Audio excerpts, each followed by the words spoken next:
ከባድና ሰፊ ጥያቄ ነው በእውነቱ ያነሳው ትልቅ ምርምርንም የሚጠይቅ ነገር ነው። ግን እንደው በድርበቡና ከላይ ለማየት ስለመማራችን እርግጠኛ አይደለሁም። እንደውም አልተማርንም ብል ይሻለኛል። ምክንያቱም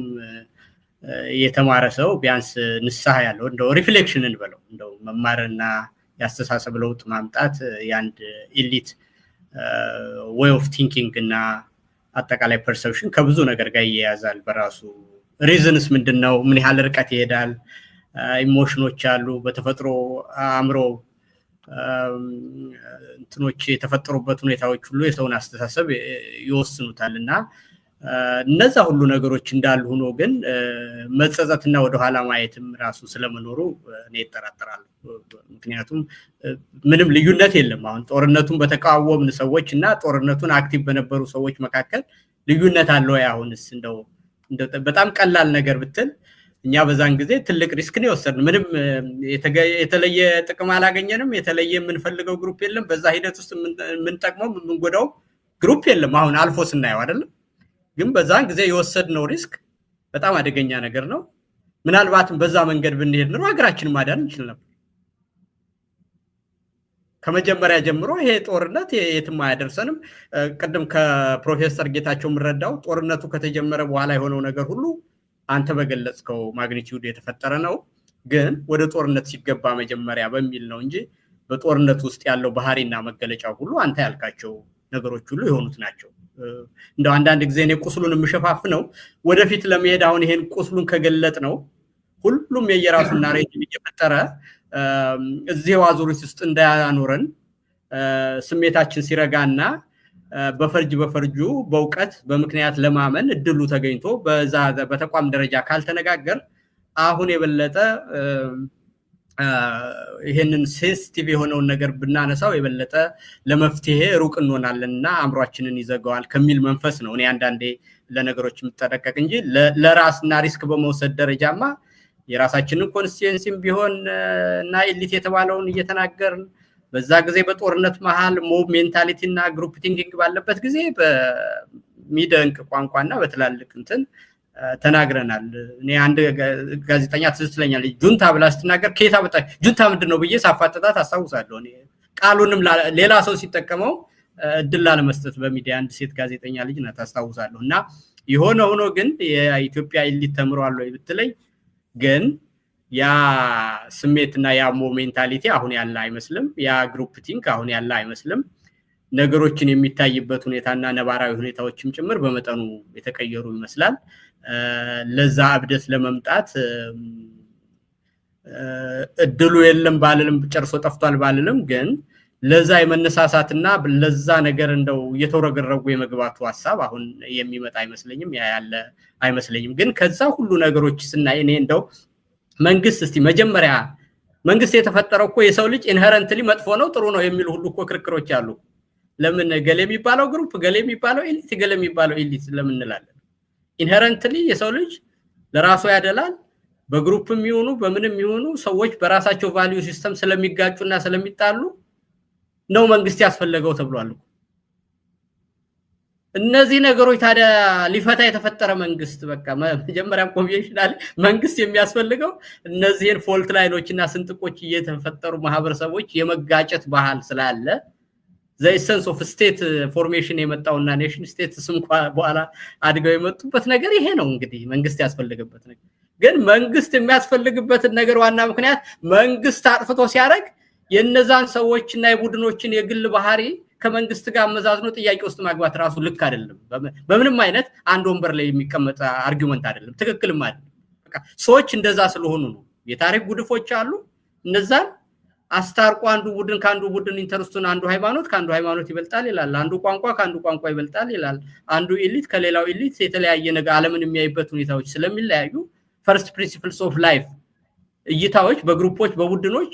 በባህሎች በግለሰቦች ስለሚለያይ ለዚህ ደግሞ ስልጣን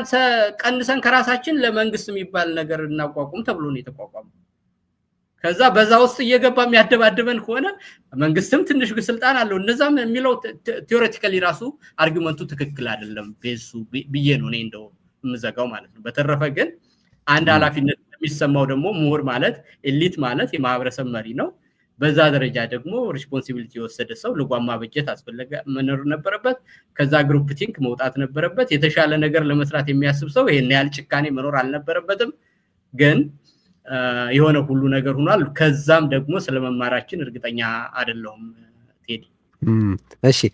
ልደቱ ወደ አንተ መጥቻለሁ። ቅድም ያነሳሁትን ጥያቄ ነው ማለትው። ቅድም አሁን ይልቃልም እያነሳው ነበር እና በኢትዮጵያ የሚካሄደው ፖለቲካል ዲስኮርስ አሁን ከአባባል ባሻገር እስካሁን ድረስ ሁላችሁም እኔም ጨምሮ ስንጠቅሰው የነበረው በትግራይ ያለው ጦርነት እንዳያገረሽ ያለ ስጋት፣ በአማራ ክልል ያለ እየተካሄደ ጦርነት፣ በኦሮሚያ እየተካሄደ ያለው ጦርነት፣ በቤኒሻንጉል በጋምቤላ ያለ ከፍተኛ አለመረጋጋት፣ በሁሉም የሀገሪቱ ክፍል ያለ የከፋ ኢኮኖሚ ቀውስ ሁሉ አንድ ላይ ደምሮ የማየት እና አገሪቱ ልክ በእርግጥም በእሳት እየነደደች እንዳለ የሳር ጎጆ አድርጎ የመረዳት ነገር በትክክል ታያለ ሆይ? በየብሔሩ ኢሊት፣ የፖለቲካ ኢኮኖሚ፣ ሃይማኖቱ ኢሊት ሁሉ ሁኔታው ሊያስተምረው በሚገባው ልክ እየተማረ ነው ወይ የሚል ጥያቄ ነው። ሰው አንድ ኢሊቱ ስለሆነ የዛሬ አንድ ጉዳያችን እሱን ነው። አንተን ደግሞ ይሄን ስጠይቅህ በተለይ በተደጋጋሚ ፖለቲካል ኮሚኒቲው ይሄን እንዲገነዘብ በጽሁፍ፣ በንግግር፣ በቃለ ምልልስ አጋጣሚዎች ሁሉ ታሳስብ ስለነበር ጭምር ነው የምጠይቅ። ያ ጥሩ ጥያቄ ነው። ወደሱ ከመሄዴ በፊት ትንሽ እንድንቋጨው ቅድም የተነሳውን ውዝግብ ምናልባት የኔንም አባባል ጌታቸው ትንሽ ለወጥ አድርጎ ወደ ሌላ አቅጣጫ የወሰደው ስለመሰለኝ እኔ እያልኩ ያለሁት ምንድን ነው ለግጭት መነሳት ከዛም አልፎ ለጦርነት መነሳት እና አሁን እየተፈጠሩ ላሉ ወንጀሎች መከሰት ምክንያት ሊሆኑ የሚችሉ የተለያዩ የተዛቡ ትርክቶች አሉ። በረጅም ጊዜ ታሪካችን እየተንከባለሉ የመጡ በመካከለኛ ጊዜ የተፈጠሩ በቅርብ ጊዜ የተፈጠሩ አሉ። ምንም ጥርጥር የለውም። ግን እነዚህን ችግሮች መፍታት የምንችለው አንደኛ እነዚህ ችግሮች መሆናቸውን የተረዳ መንግስት ሲኖረን ነው። ችግሮች መሆናቸውን ተረድቶ ሊፈታቸው የሚፈልግ መንግስት ሲኖር፣ ሁለተኛ ሰላምን ግቡ ያደረገ መንግስት ሲኖር። እንዲህ አይነት መንግስት በሌለበት ሁኔታ የትኛውንም ያህል ትኩረት ሰጥተን ብንነጋገር አጠቃላይ የሚዲያውን ማሽነሪ፣ የህዝቡን ሞቢላይዜሽን፣ ኢኮኖሚውን፣ ሁሉን ነገር የተቆጣጠረው መንግስት ጦረኛ በሆነበት ሁኔታ እነዚህን ችግሮች መፍታት ሳይሆን እንዳውም ችግሮቹን ተጠቅሞ የራሱን ስልጣን ለማራመድ ወይም ለማራዘም ጦርነትን በመሳሪያነት የሚጠቀም መንግስት ባለበት ሁኔታ እነዛን ችግሮች በፍጹም አንፈታቸው። ስለዚህ የመጀመሪያው ትኩረታችን መሆን ያለበት ሰላም ወዳድ የሆነ ሰላምን ግቡ ያደረገ እነዚህ ትርክቶች መቀየራቸው ለሀገርና ለህዝብ ሰላም የሚጠቅም መሆኑን የተገነዘበ መንግስት መኖር አለበት። ይሄ መንግስት በሌለበት ሁኔታ ትርክቶቹም ችግሮቹም የተንከባለሉ የመጡት ችግሮችም አይፈቱም፣ ጦርነትም አይቀርም። እዚህ ላይ መሰመር አለበት። ስለዚህ የትኩረት አቅጣጫችን መበተን የለበትም። እኔ ዛሬ በዚህ ውይይት ራሱ ብዙውን ጊዜያችንን ማጥፋት የነበረብን ይሄን እድል የነፈገን መንግስት እንዴት ብሎ ነው ከስልጣን ሊወርድ የሚችለው በሚለው ጉዳይ ነበር። አሁን ግን ብዙ ጊዜያችን በተዛማጅ ጉዳዮች ላይ ነው እየጠፋ ያለው። ስለዚህ ይሄን ግልጽ ማድረግ ያስፈልጋል። እንደዛ አይነት መንግስት በሌለበት ሁኔታ እንደዛ አይነቱ እውነቱን ለመናገር ባህል በሚባል ደረጃ ነው ያ ችግር ያለብን። ለግጭትና ለጦርነት የሚዳርጉ ብዙ የትርክት ችግሮች አሉብን። ግን እነዚህን በደንብ የተገነዘበና ሊፈታ የተዘጋጀ መንግስት ከሌለ የትምህርት ቤቶች ሚና ይጠይቃል፣ የቤተሰብ ሚና ይጠይቃል፣ የሃይማኖት ድርጅቶች ሚና ይጠይቃል። በአጠቃላይ የህብረተሰብ ለውጥ የሚጠይቅ ችግር ነው። ያን ለውጥ ደግሞ በአግባቡ ሊመራ የሚችለው መንግስት ነው። ማናችንም በሚዲያ ወጥተን አሁን ዛሬ ስለ ጮህንና እነዛ ችግሮች አሉ ስላል ሊፈቱ አይችሉም። ስለዚህ ፎከሳችን አንድ አቅጣጫ ላይ መሆኑን እንዳናጣ ነው ስጋቴ። ይሄ ግልጽ እንዲሆን ነው ማለት ነው። ሌላው እኔ ሁልጊዜ መታደል ነው እላለሁ። አሁን ብዙ ሰዎች ኢትዮጵያ ወደ በጎ አቅጣጫ እየሄደች ወይም ደግሞ ምንም የመፍረስ ወይም ችግር ውስጥ የመግባት እድል እንደሌላት ነገሮች ምንም አሳሳቢ እንዳልሆኑ ሰዎች ሲናገሩ እንዲሁ ዝም ብዬ አይደለም የማየው። ለምንድን ነው እነዚህ ሰዎች እኔ ከማስበው በተለይ ማሰብ የቻሉት ብዬ ለመመርመር ሞክራለሁ። ሂሳብ የመስራት ያህል ይህ አገዛዝ ከመጣ በኋላ ባለፉት 7 ዓመታት ትሬንዱ ምንድን ነው? ከየት ወዴት ነው እየሄድን ያለነው? የነበሩ ችግሮች የተፈቱ አሉ ወይ ብየሳይ የተፈቱ ችግሮች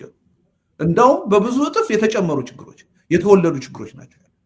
እና ትሬንዱን ሳየው ይሄርን ያለ ነው ምንም ጥርጥር የለውም ወደ መበታተንና ወደ ባሰ የእርስ በርስ እልቂት ነው አንድ ቦታ ላይ ልናቆመው ካልቻልን በስተቀር በዚህ ረገድ ያለው መረዳት ምን ያህል ነው ካልከኝ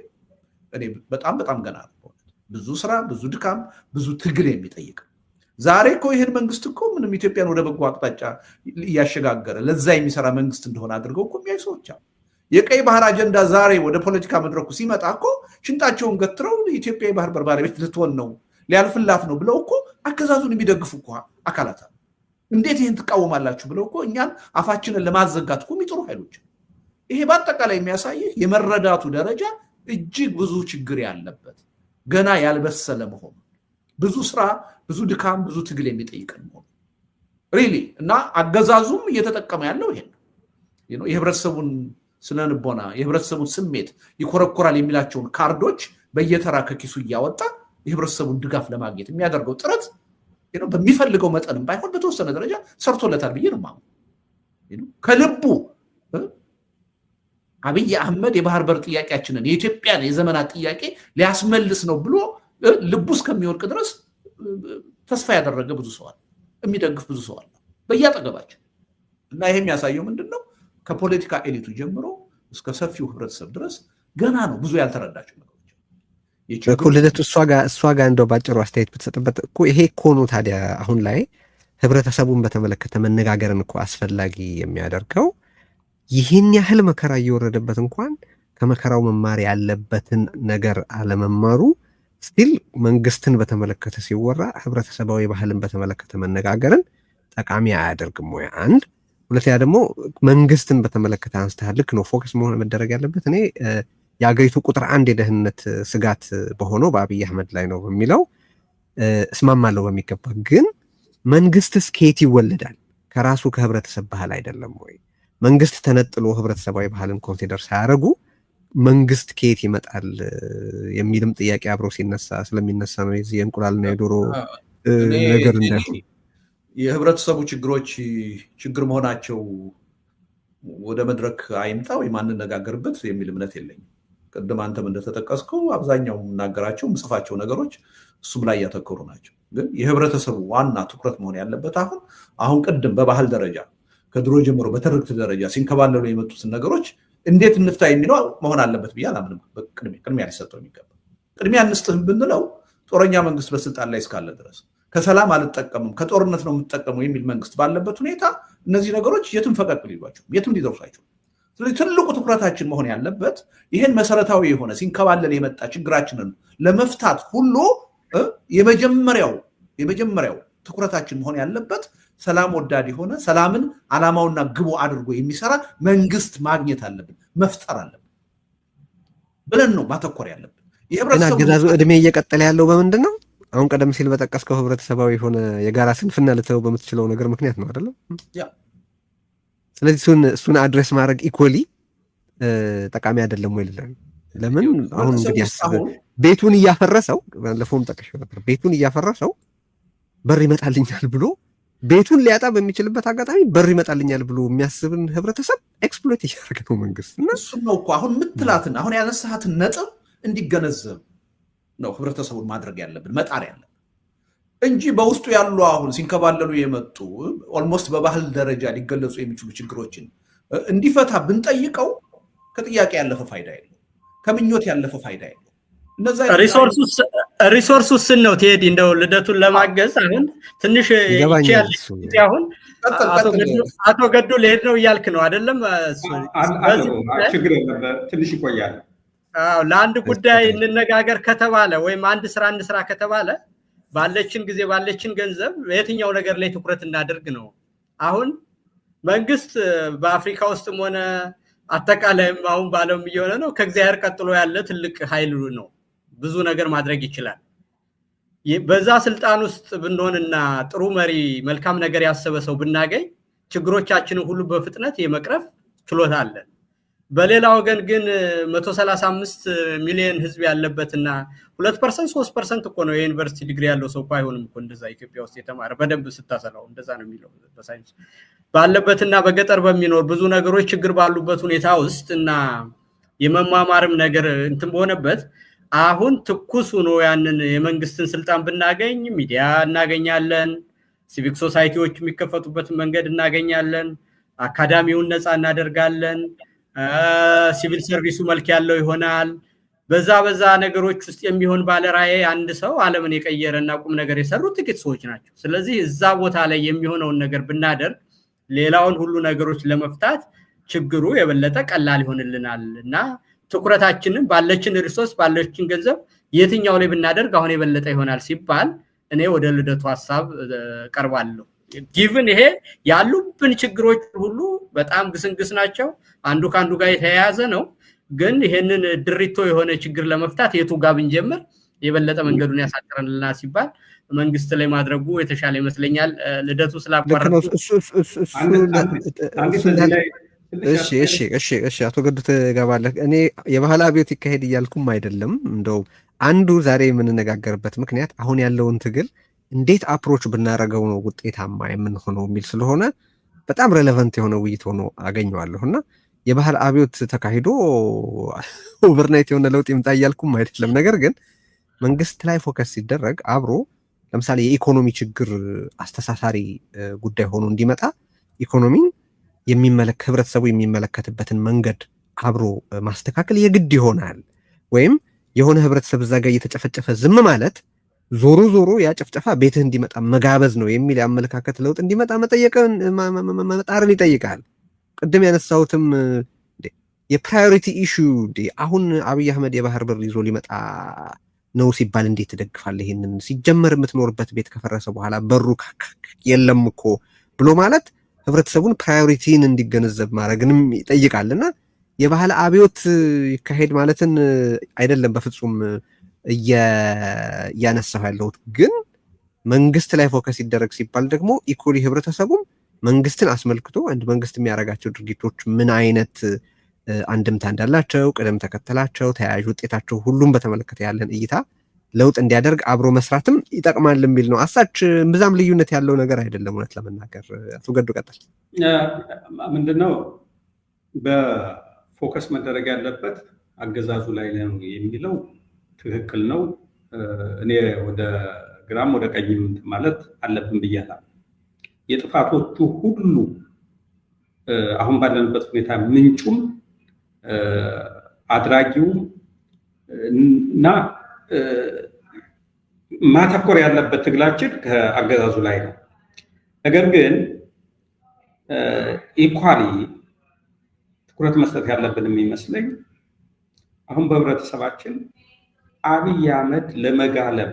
እንደመነሻ የሚጠቀምባቸው ሁኔታዎች ህብረተሰቡን ማንቃት የሚያስፈልግ ይመስለኛል ለምሳሌ 2018 በመጣው ለውጥ ኢህአዴግን ከኢህአዴግ ደግሞ ሞሮፍ ኢህአዴግ ቢወገድ ሁሉ ነገር የችግሩ አብሮ እንደሚወገድ የሚያስበው ሰው በጣም ብዙ ነበር ሲምፕሊ ግለሰብ እንኳን ስለተቀየረ ከፍተኛ ለውጥ ይመጣል ብሎ ህዝቡ የሰጠውን ድጋፍ ምናውቀው ያ ምንድነው መነሻውን የስረ ነገሩን የኢትዮጵያ ፖለቲካ ብልሽትን መሰረታዊ የሆነው ባክ ታሪኩን ብዙ ነገር ወደ ኋላ መሄዱን ላያስፈልግ ይችላል ከረንትሊ የቅራኔ ምንጭ የሞቢላይዜሽን መሳሪያ ሆነው ሊያገለግሉ የሚችሉትን ክፍፍሎቹ ግን እነዛ ላይ አተኩሮ እነዛ ለማጥፋት አሁን ለምሳሌ የምጠብቀው ነገር አለ አሁን አብይ እየሞከረ ያለው ምንድነው ቀጥሎ የሚጠቀመው የብሔር ፖለቲካን የሃይማኖት ፖለቲካን ነው እንደ መሳሪያ ሊጠቀም የሚችለው ለዚህ ለጦረኛ አቅጣጫ ህብረተሰቡን በዚህ ረገድ ያሉትን ስንጥቆችንም እንዲገነዘባቸውና ለነዛ የሆነ እነዛን የሚያነሳ ኃይል የእሱ ወዳጅ መስሎ እንዲሰማው የሚያደርገውን አስተሳሰብ አብሮ እየቀየሩ መሄድና ከስረ መሰረቱ ለውጥ የሚያመጣ ነገር በአስተሳሰብ ደረጃ ካልተያዘ ለምሳሌ ድንገት ይሄ የአብይ አገዛዝ ቢወርቅ በተመሳሳይ ቁጥር 2 አብይ እንዳይመጣ ምንድነው ዋስትናቸው? ዋስትና ሊሆን የሚችለው የህብረተሰቡ ንቃት ነው፣ የህብረተሰቡ ግንዛቤ ነው። ህብረተሰቡን ከዚህ ቀደም ከነበሩ ጥፋቶችም እያስተማሩ ነው። በተለይም ደግሞ ሊሂቁ አሁንም አብይን ይጥላ እንጂ የሚበዛው ቀጣይ ሌላ አብይን የመሰለ ኃይል ቢመጣ እንዳይቀበል የሚያደርገው የአስተሳሰብ ለውጥ አምጥቷል ወይ የሚለውን ነገር ስናየው ብዙ ችግር ያለበት ስለሚመስለኝ ለምን ሁለቱንም ለያይተን ከምንመለከታቸው መሰረታዊ የሆኑትን የኢትዮጵያን ኢሊት ፖላራይዝ ያደረጉት ነገሮች አሉ። በነዛም ላይ እነዚህ መሰረታዊ የሆኑ ስንጥቆች እነዛን ሊሞላ በሚችል ግንዛቤ ሊፈጥር በሚችል አድርገን ፎከሱ ግን አብይ እስካለ ድረስ በስልጣን ላይ እስካለ ድረስ የአጀንዳ የወቅት አጀንዳ መቀያየር ሊኖሩ ካልቻሉ በስተቀር በፍጹም ከጦርነት ኢትዮጵያ ትወጣለች ብሎ ማሰብ ዘበት እንደሆነ ይልቁንም አብይ ያለ አብይና ኢትዮጵያ የሚፋቱት በዚህ ሁኔታ ከቀጠለ አገሪቱን በማፍረስ ላይ ሊሆን ስለሚችል ህብረተሰቡ በተለይም ደግሞ ሊሂቁ የተሻለ ግንዛቤ የሚይዝበትን ሁኔታም አብሮ መማማር፣ መከራከር፣ መወያየት እና ፈንዳሜንታል የሆኑ ልዩነቶች ላይ እየተነጋገሩ መልክ ማስያዝ የሚቻልበት ሁኔታ ቢኖር አይሻልም? ትግሉ በሀሳብ ላይ የተመሰረተ ለአብይ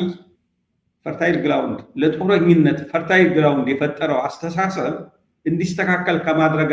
ጋር አያይዞ ጦረኝነትን መታገል አይሻልም ወይ የሚል አስተሳሰብ ስላለኝ ነው።